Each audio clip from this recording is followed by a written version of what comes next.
Hey all, Dirk here from Dirk's Dystopia. I'm here today to talk about a new project I'm starting. I'm very excited about this project actually.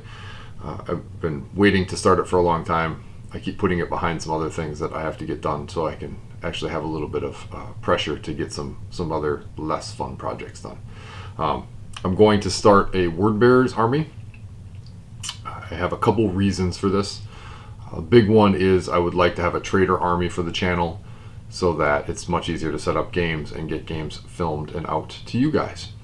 So word bearers is what I picked because think of all the trader armies, they fascinate me the most. I loved the first Heretic, just their descent into chaos.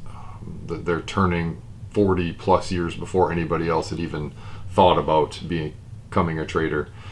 I really liked that concept, so going to go with them, and I'm going to build them as starting as a Zone Mortalis force. It's real easy to get into, not a lot of big tanks you have to worry about, some infantry, dreadnought, that kind of thing, so pretty quick, easy to get painted up and fielded. I'm excited to do that because I did just finish painting my Zone Mortalis tiles, and I want to be able to showcase those a little bit more. I have about 3,000 points of salamanders on the shelf behind me, fully painted, and then another 500 plus points that are partially painted in the works. So it was time to kind of mix it up and get that opposing force. I am, as the base for the army, I am going to use Betrayal at Kelth, not just because it was word bearers versus ultramarines. I really do, I put a lot of thought into it. It was either that or Burning a Prospero. I think Betrayal at Kelth kind of fits where I'm going. The Mark IV for the Trader Legions, they were better equipped earlier on because Horus knew and spent some resources equipping his allies. And I don't feel like, I don't need the Sisters or the Custodes or either of the special characters in Burning a Prospero. So it didn't really fit. This was a much better value for what I needed. 30 TAC Marines and a dreadnought is perfect. I will not be using the Cataphracti from there, which I'll talk about in just a second. So, but the rest of the kit is huge. I will be using the Chaplain as one of my HQ choices. My other HQ choice and my Praetor will be the Forge World Special, the Legion Praetor Tribune in Tartaros pattern Terminator armor. He's going to be the head honcho, at least for now, until I potentially get the special characters later on. I do have the full upgrade set, the torsos, the shoulder pads, and the helmets. I will be following the same pattern that I'm using in my Salamander's force. So only the sergeants will get that upgrade piece, the torso and the head and the shoulders, because I like it to stick out just a little bit more, and then I don't have to worry about buying enough of this stuff to cover all the army, which I think the effect would get lost if every single model in the army had that upgrade piece on there. Definitely, that's just an opinion of mine. I've seen some where every single TAC Marine has the upgrade and it looks good. It can be done well, but it's just not what I'm looking for.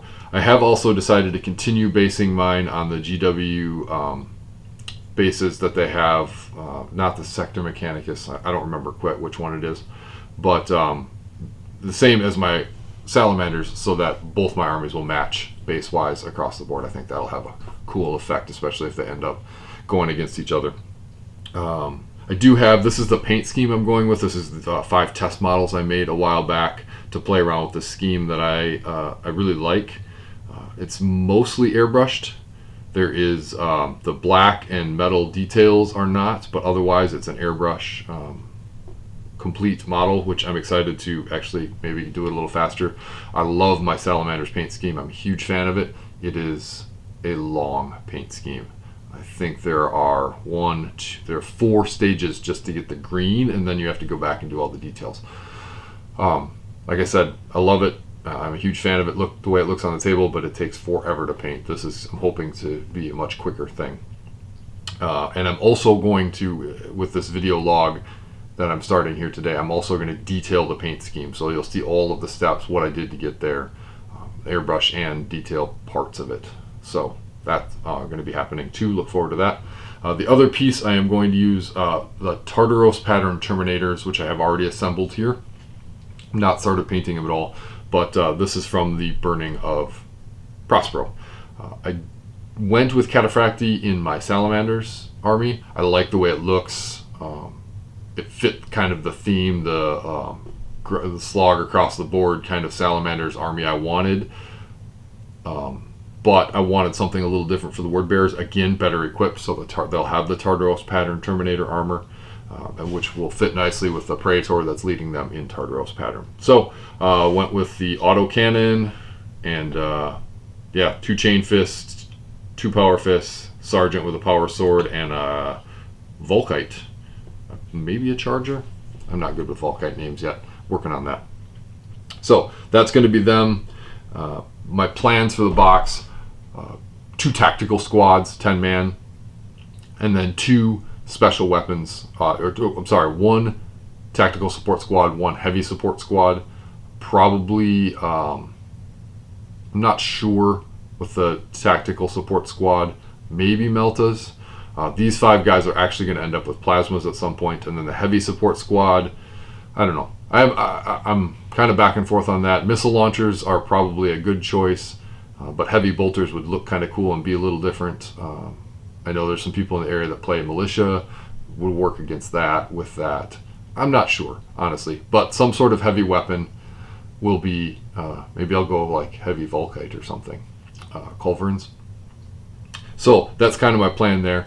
It makes them a little bit more flexible. The 2 10-man tactical squads can easily become vet tact squads if I pull 2 heavy or 2 special weapons off the teams, the 5-man teams, and stick them in there.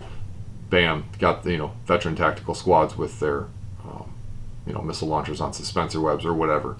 So that's my plan for that. I'm going to start modeling it with the Calf Underworld War in mind. So I have a good friend who is working on his Ultramarines army. Look for some nice Zone Mortalis, Calf Underworld War themed battles coming up with that. I'm excited for that because that'll be a cool just campaign type thing to be able to relive, rebuild, and play through. So that's the log I have for today, the kind of the start off, the kickoff log. Look forward to seeing some more of this kind of thing as the army slowly comes together. I'll probably do a next one when I have a bunch of it assembled, and then as steps of painting happen. I'm planning on batch painting this much more than I ever have before. Generally, I'll do 10 Marines, 5 Marines at a time, maybe a vehicle.